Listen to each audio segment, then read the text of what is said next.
They want you to talk about your earth sign because your earth is an anagram from heart, and then that'll be your heart sign. And your heart is the most powerful organ. So imagine the whole people saying, sun, sun, sun. See, your sun is what wake you up and have you go to work in the morning. And it may not work for you because you lazy or you got a DoorDash job or whatever, or Amazon. But for the majority of people, the sun signal is working. So when you say your sun sign, you're essentially saying your ignorant work sign, your slave sign. See how that works? So I'm moving off of talking about the sun sign. Astrology Explained, we get into that. It's a chapter on that. But I'm really getting off of that sunshine shit the more that I study the etymology of these words and understanding Ptolemy's spell on astrology and removing me out. Well, I'm not talking about me. I'm not Imhotep. I'm not Ophiuchus. I'm not Asclepius. I'm just a regular guy walking the earth, talking about this goddamn sidereal astrology the way that I do, how I do, when I do. Trying to make sense in a world of spiritual people that don't make no damn sense, and maybe I'm wrong. Correct me if I'm wrong. Correct me if I'm wrong. Hey, no, for real. Do spiritual people be making sense to y'all? Or do I be tripping? Correct me. Niggas be on here rambling, and I be like, damn, you really taking advantage of the free internet, boy. Y'all really on Al Gore's internet doing the most.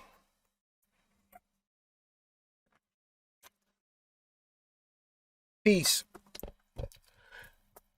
So the sun is going to be conjunct Mu Virginis Regi Al Awa.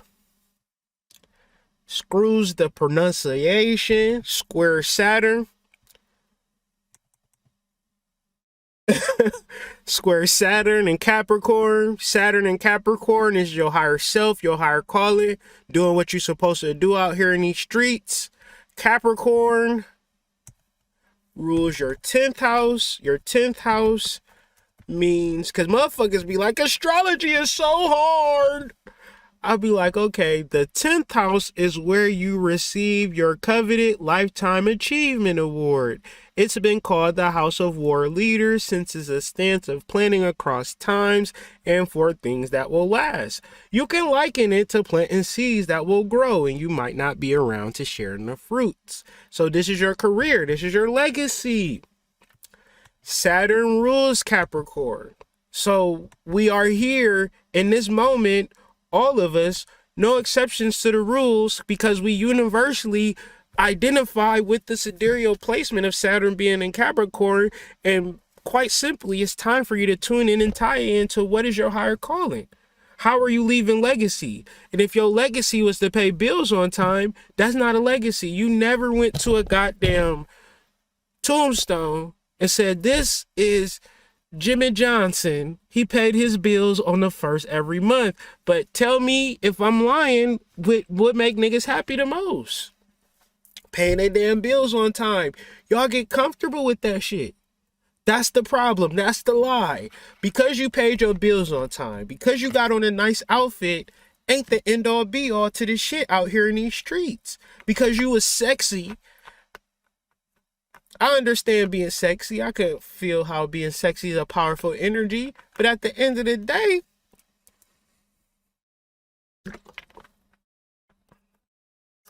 you ain't supposed to, like, I'm saying, like, you can be sexy, but that don't mean shit. It's deeper shit to life than the material, physical aspects, and especially if you're spiritual. So as we can see, the sun in sidereal Virgo is on the specific feats of the Virgin, right? The fixed star is Mu Virginis or Regia Al Awa. Mu Virginis is Latinized from Virginis, is a star in the zodiac constellation of Virgo. So y'all bear witness. Sorry. Y'all can bear witness that the sun is in Virgo. Conjunct the fixed star, Regia Al. So the sun is still in Virgo. The sun ain't nowhere in Scorpio.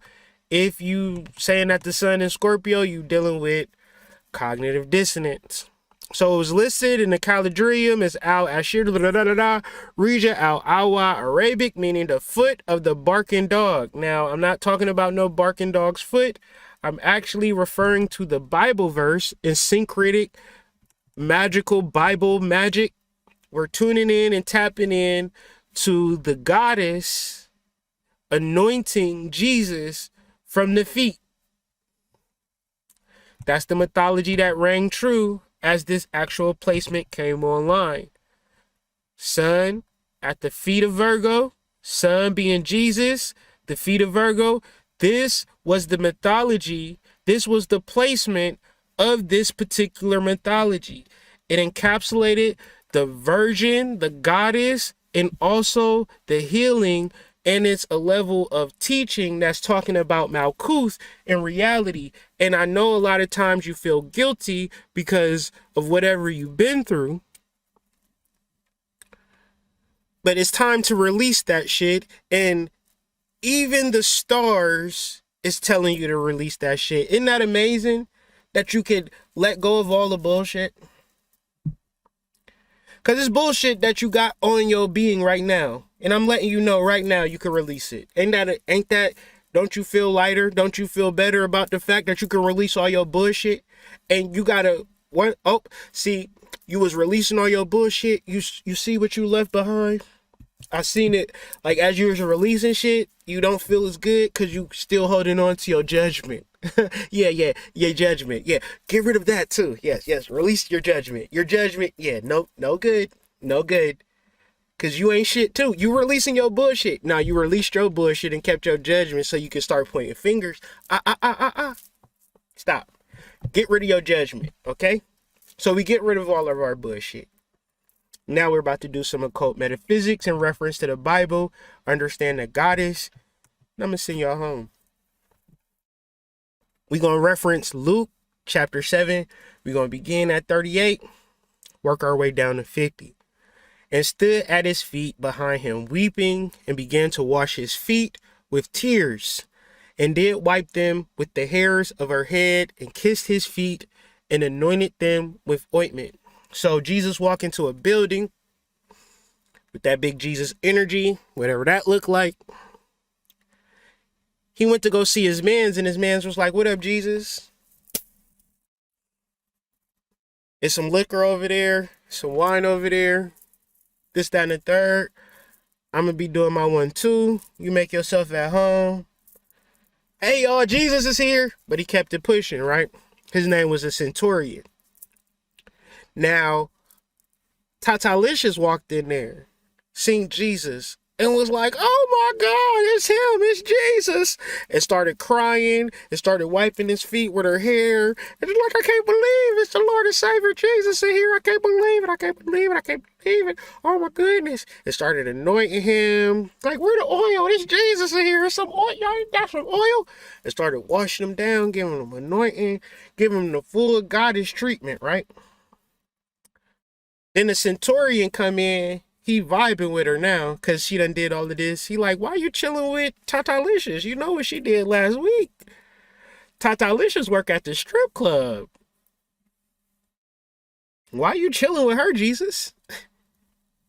Jesus said, "When you see me, you barely even dap me up. You went and go did your own thing. You know I'm Jesus. I'm your mans. I got you this whole situation. You had energy behind you. You ain't say it, but I felt it.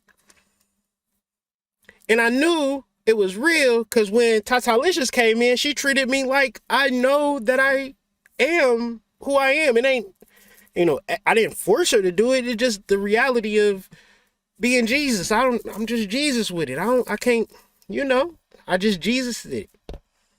She treated me like Jesus. You treated me like your mans." Yeah, you do got a point. I'm going to treat you better, Jesus. And so that's the moral of the story. Why I say to you, her sins, which are many, she do be at the strip club doing the most, are forgiven because she loved much, but to whom little is forgiven, the same loves little.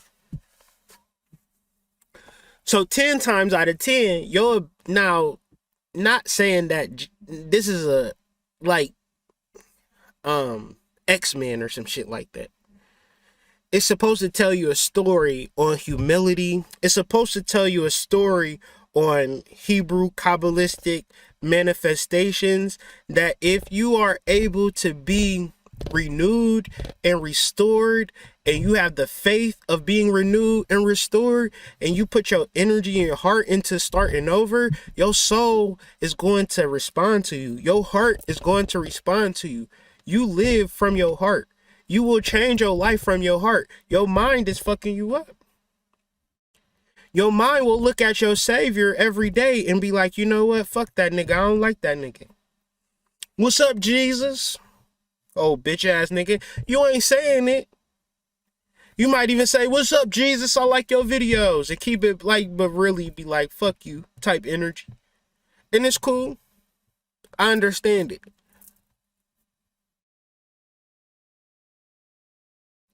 But you're not real about your love. That spiritual divine love, it don't hide, it ain't fake, and it ain't because I need you to help me. She was giving him ashe just because that's what she felt she should do. So the mythology within this is that she's a harlot or she's a mistress. Even deeper,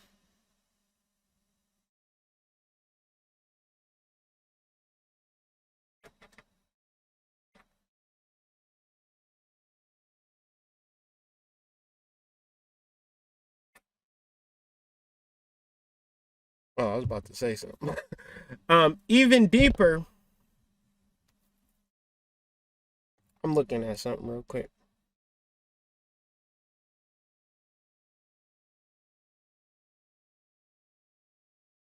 Even deeper, the mythology of Jesus is two Marys. Is Mary Magdalene and Mary Mother. His mother is named Mary, and she's a saint. She's a virgin. But his female partner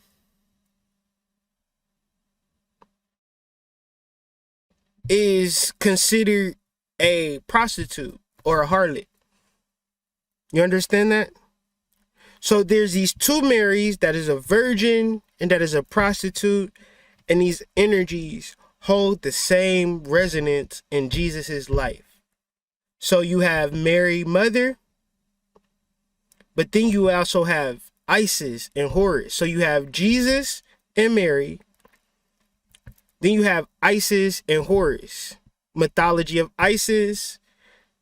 She's traveling the world, collecting the 13 aspects of Osiris and putting them back together. And that 14th aspect becomes the sun, or Horus, who is the savior of Egypt, which they're not talking about actual things. They're talking about celestial developments. So when you look at people talk about Kemet and Isis and Horus and Osiris, and they're not talking about cosmology and how these cosmologies actually are in contact of energies today, meaning that we could come up with different cosmologies and mythologies based upon how we view these things, because that's what they did in mythology and history. So your artistic interpretation of sidereal placements, your notes, your development, your understanding of your sidereal placements is going to create a different reality for you. So the beginning of your life is that which you would call your whore phase or your hoe phase, right? The phase where you're just trying to figure things out. Now, the next part of your life is the mother goddess phase. The actual divine chaos womb principle of life. So even deeper, just to prove some points and try to make more sense of this, try to read a little bit. 5th grade reading level, so y'all gonna have to apologize. This parallel to Demeter is another of the many reasons why Isis has become associated with the sign of Virgo. I would say the constellation of Virgo, not the sign of Virgo. Indeed, ancient writers such as Apulus in the 2nd century describe Isis as having a manifestation as the goddess Ceres, and as the title Celestius or Celestial developed, linking several goddesses such as Isis with the supreme heavenly goddess that was also connected to the constellation of Virgo. The trauma that both Ceres and Isis experience in their search for their lost beloved ones has a resonance with Virgo through evolutionary astrology paradigm of Virgo, integrating and accessing its polarity of Pisces through crises. It sometimes takes the gut-wrenching shattering of our hearts through trauma or cataclysmic events to open up parts of our soul or self that we have locked up tightly in frozen emotional holding patterns. Through the heart opening from tragedy, we can overcome. This is the story of Demeter and Persephone, which is the same story. So Mary and Jesus, Isis and Osiris, Isis and Horus, Demeter and Persephone. The Greek mythology is more intact and put together so you can get a deeper understanding of the celestial understanding. And this is where it kind of starts to make sense if it doesn't already. In ancient Greek mythology, the Demeter and Persephone story tells a deep connection a mother shares with her daughter. It tells a story of a young girl who comes of age and falls in love with the dark god of the underworld. So you're supposed to take this and understand that your process or your cycle, this Venus cycle from Venus, from Ophiuchus around the ecliptic, for however long it took, for however many cycles it went through, you have to understand that you're not your experiences. And when you fell in love with the darkness, you were going to come out of that. Now, when you come out of it, you have to become a little bit more wise. You can't have a negative experience. Like if I did something, which I've done, to come to prison, I've learned from that actual thing to get out of prison to not be going back to prison again. That's essentially the story of learning through your understanding. Now, what did they say? The emotional holding patterns will have you look at your trauma or look at your things, and the sad part is it will have you recreate it because you haven't learned from it. And the reason that you haven't learned from it and recreate it is that when you tell it to people, they're like, oh, that's so sad that happened to you. I feel so bad for you. But essentially, you're looking at the younger aspects of yourself as unspiritualized love. That does come natural to the body. It is centered in physical sensation, but you should be smart enough, mature enough to be beyond physical sensation, right? Because physical sensation perpetuated over and over again is impure. At what age does sexual thought become pure? Is it 15, 16, 17, 18? At what point? Oh, it's not no specific age? If it's impure for a child, why is it pure for an adult? It's not right or wrong, it's just fact or fiction.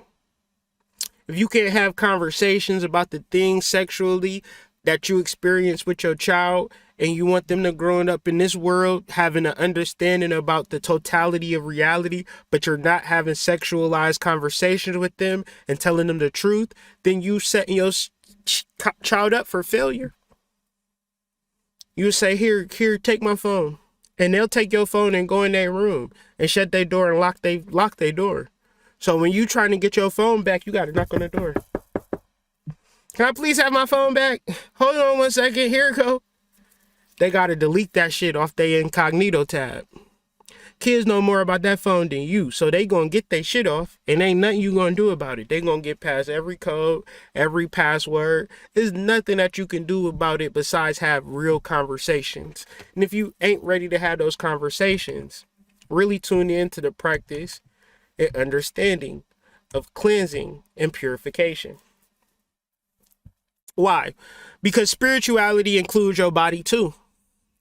Sometimes spirituality, folks think that they can just think on things, do things, wish for things, hope for things, be things, have views, have subscribers, have videos, talk good shit, but never speak to the importance of cleansing and purification, especially if in alignment, especially for men and working with the waning moon. Women, y'all have a whole different cycle, which the womb can help you understand your cycle. Nothing that I can help you with, but my wife is an expert in the womb. So no segue intended, but a segue being delivered. The womb of chaos is the first state of existence, or otherwise known as a void of space. So why am I saying the womb of chaos in reference to Mary, Mother of Magdalene, Isis, and Demeter? This is a female woman, goddess, womb man. Isis, feminine personification. Demeter, feminine personification. If you was to get into the root of why these particular entities and energies were feminine, it would be specific to the womb of chaos. But we don't understand what the womb of chaos is. We look at chaos as being disorder and unruliness, but really chaos is the first state of existence. So in order to get to the first state of existence, do you need to add on shit to your being, or do you need to release shit from your being? Think about it. To get to the womb of chaos, the first state of existence, the state of attraction, the state of manifestation, in reference to the shit that you said you wanted.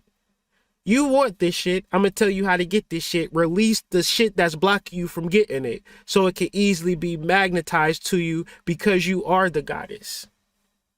Or you have the aspect of the goddess within you. It's just too much bullshit that's blocking you from seeing it. The things that I do in reference to the goddess, I try to bear witness. I try to show you. That 9 days of the goddess shit was hard, but I had to do it. I ain't even gonna lie to y'all, that shit almost killed me. Because when you do spiritual rituals for 9 days, it's taking vital energy that keeps you healthy and alive. As I was doing those rituals, my vital energy was leaving me, and I got deathly sick while doing that shit. The moment that I got finished doing that, I felt better. Because I took my vital energy back and I got the downloads. Now, the information that I give you, although it be long-winded, I don't know what else to do. Chaos was often seen to be a female, where she was the primal feature of the universe. Your primal feature is feminine. Your primal feature is chaos, but chaos is the creation of everything. It's not evil, it's not negative. Now, how do they play this out in the mythology? Mary Magdalene, virgin whore. They don't tell you virgin. They give you Mary Magdalene. They don't tell you Isis is the queen of the universe. They say, no, she around here chasing pieces of old SARS ass somewhere. They don't say Demeter is the queen of the universe, though. They say her daughter done played her to the left, and now she gotta beat up Hades and find her daughter, and then Hades look like, yo, your daughter want me. I didn't even tell her to come here. You can take her if she'll leave. She low-key getting on my nerves, honestly. Hold on, how about we do this? How about you stay with her for 6 months and she stay with me for 6 months? Sound good? Sound good. That's the precession of Venus conjuncting Ophiuchus once every 18 months. Demeter, so when Venus Venus is elongated in Ophiuchus.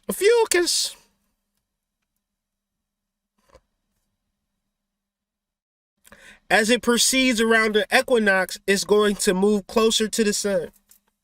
And so this time that it spends in the specific to winter would be the time that she spends in Hades. The time that Venus is opposed, when it conjuncts the other side of the goddess, which is her mother again, which you have your more Hathorian energies, Sekhmet type energies, Gemini, that part of the the Milky Way. So you look at this mythology and you try to find yourself in mythology. It's not to find yourself in mythology all the time. Sometimes mythology have to find you and say, no, this is what this story is about. These mother goddesses passing on this energy to their children is for you to understand your personal power. Now, if you don't understand your personal power to be that of feminine, you would think your personal power is masculine, which is material. So you think that the thing is going to satisfy you is getting shit. The thing that's going to satisfy you is knowing how to get shit. Because if I give it to you and you don't know how to get it, then you subject to holding on to some shit. If you release what you hold on to and you tune in and tap into how you're going to get it, that's much more satisfying. But you don't get to knowing how to manifest without releasing. These children of chaos thus created the world, which is why chaos is often seen as the womb where all life was created.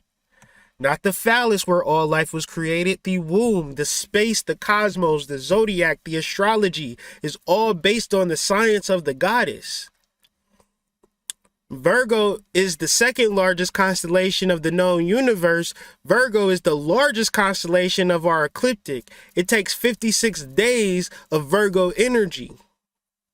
Future put out a CD called 56 Nights that I'm going to probably listen to on my way home. Maybe you should listen to it after the video's over. We could be vibing in separate places, but listening to the same energy. Virgo is the most important energy that you got to tune into because it is the body. Now, the body is not something that you just use and reuse and use for, having sex. Your body is a vessel that is really craving and crying out for you to purify it, but you somehow detox it, but you somehow the exception to the rule. You can eat whatever you want. You can do whatever you want to the body, but the body is so Virgo is an earth sign. It's your body. It's your physical. You got to love that shit. What else you loving? If you're not loving your body, but it's only 56 days. So it's not really egotistical and narcissistic to put 56 days in tuning in and tapping into your body. And even deeper, it ties into your spleen. It's more of a detoxification energy more than it is an aesthetic. Taurus deals more with Oshun type energy. Oshun is more of an aesthetic aspect of the goddess. Virgo is more of the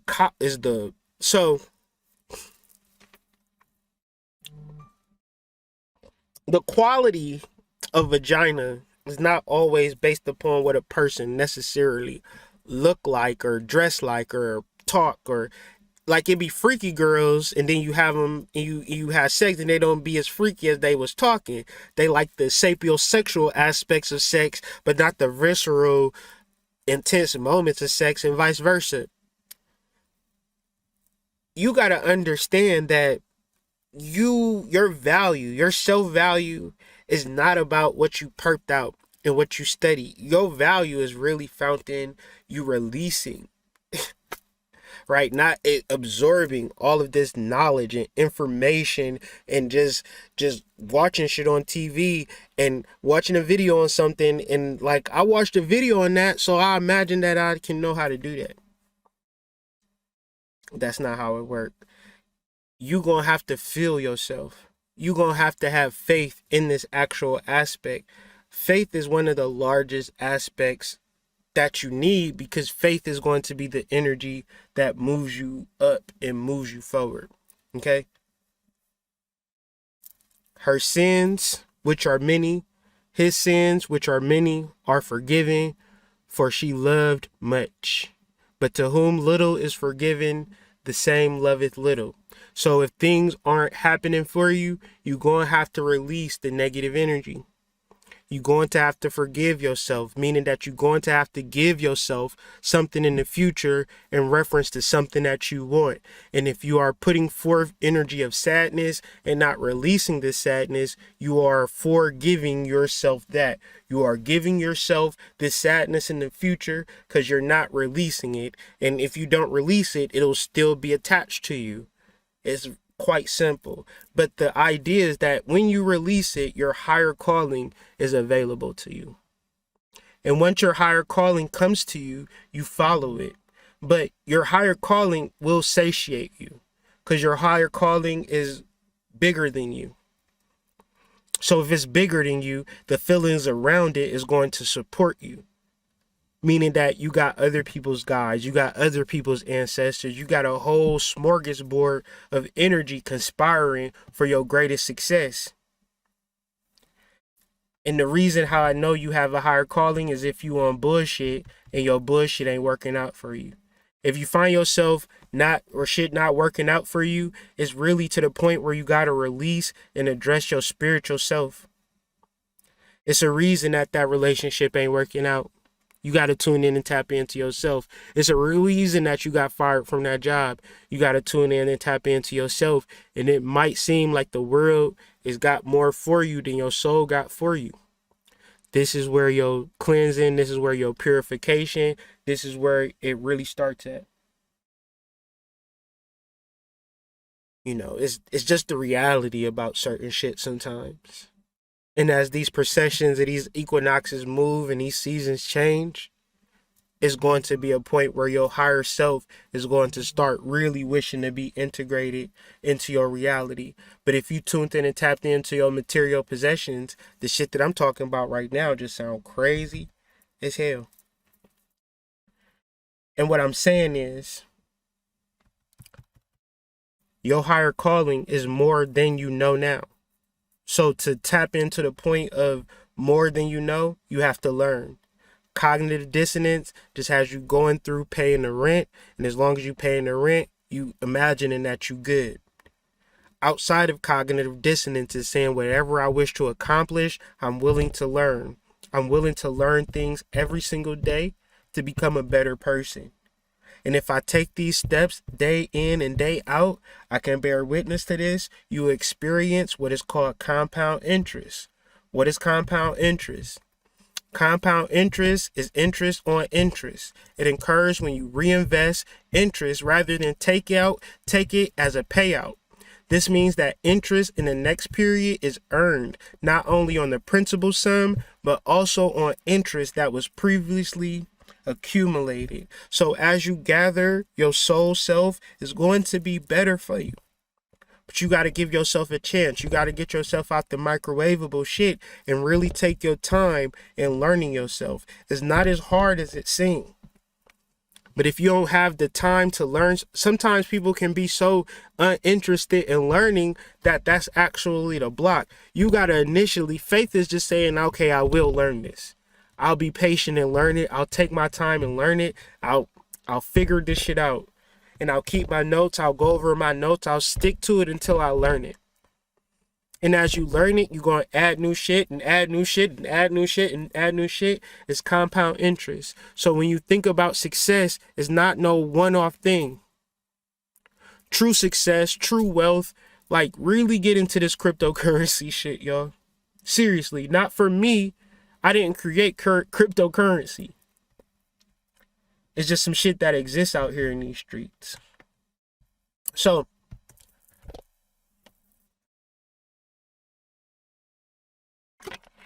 support us as me, Mama Mystic, the baby mystics, by supporting yourself. If you're interested in tuning in and tapping into yourself, giving yourself the compound interest and the interest in the only thing that really truly matters, your fucking self, well, we got the products for you. We got shadow work, the online curse that's available. Links are in the description. It's a 2-3 hour sets plus a Q&A session that you could learn and absorb from, followed by a PDF or an actual copy of the shadow work journey for 50% off. So you could begin to do the work on yourself. You might think that getting a degree is going to help you, and it may help you. You might think that getting a house is going to help you, and it may help you. You think that a car is going to help you, and it may help you. But all of those things that I just labeled, they have responsibilities. I'm challenging you. I'm hoping that you take the responsibility to tap into your soul. It's your personal responsibility to tap into yourself and bring that forward. I'm challenging you to be interested in yourself so much so that you begin to have breakthroughs. But you got to have the faith that yourself can give you the breakthroughs, or you ain't going to have the interest. Hopefully you can use me as a bear witness to the power of the soul, the power of moving through your shadow to get to the soul, the power of moving through all of your projections, all of your bullshit to find your soul and bring that forward. That's a powerful aspect that I hope that y'all can see within myself. But if not, I still got more work to do, and that's okay. My wife, my beautiful, wonderful wife, just put out a journal. We just sent these journals out today to the people who pre-ordered, but we still got some more available. So if you're interested, please check the link in the description before we have to re-up again. But the womb journal, I can't explain it better than you can understand it. So click the link in my description and understand the power of being able to follow your own cycles in reference to what you are manifesting and how you are feeling, and get in front of your emotions as opposed to being behind your emotions. And now you can't deal with people. Now you can't talk to people. And now it's just a negative situation because you're not doing the work to understand yourself. You just want to be pissed off and just let people feel that, as opposed to saying, what can I do about this? My wife is saying this is what you can do, and it's up to you to tune in and tap in. So mama_mystic911 on Instagram, hit her up. This Saturday, we got the marketing powwow, which takes place at 11:11 a.m. via Zoom. It's time to get into the marketing mode because it's holiday season, and you got to expect that your holiday season is going to be lit. I hear that 90% of businesses, this is where they make their money at, between November and January, family. So if you are in business and you might need some help, I got a low-cost way of getting some valuable information. And I'm giving y'all a marketing campaign booklet that I'm going to talk about how to actually utilize it. And I got some people that's going to help me with it. So it's about to be super lit. It's about to be more, I'm about to really focus on like putting more content about business and small business support, because 10 times out of 10, you got a small business and you're doing it all by yourself, and you think that you can do it all by yourself, and ain't nobody telling you how to do shit. And if they is telling you how to do shit, it's $5,000 and shit like that. And at the same time, that's they hustle, so they probably ain't even gonna tell you real shit. So man, look, marketing powwow is ancestral, it's spiritual, it's in your blood to tap in and tune into this. And it ain't expensive. Y'all be buying loud for $50 a pack, smoked out loud, and ain't learned shit. At least you get this marketing powwow for 11:11. You might get some vital information. You might not even have a business, but tune in and tap into this marketing powwow and get a wonderful idea, and also how to execute it, because I'm delivering the goods with this shit. So got my boy Chris with me, and if anybody else is interested, the only way I'm trying to hear what you got to say is if you buy a little ticket for 11:11. You feel me? Don't try to get in for free, and if it's only $11, I could see if I'm charging 50 or 100 or some weird shit like that. I'm literally charging $11. So tune in and tap in if you want to help, but you still gonna have to pay. With that all being said, family, I hope y'all have a wonderful week. In referencing to shedding that skin, shedding that bullshit, this has been another long drawn out episode of Weekly Astro Report. Mainly it's a podcast, so if you want to listen to this on the go, search for Hood Mystic on your Spotify podcast and follow Apple Podcast. If you see me on Apple iTunes, leave a review. You feel me? Like, I'm trying to get big in different spectrums and shit like that. So follow the podcast. Thank y'all for tuning in. I know some people didn't have the ear strength to keep up. However, for those who did, I really appreciate y'all. Hopefully you shed the bullshit. You begin to be interested in what you're trying to make out here, and let that shit build up over time. You about to live forever, and you got so much powerful energy existing within your being. You got life infinite possibilities, and it's time to start exploring them by tuning into your soul, and can't nobody stop you from that. I know that. So, you know, hit me up, man. Follow me on IG. Hit me up for readings. Buy these books.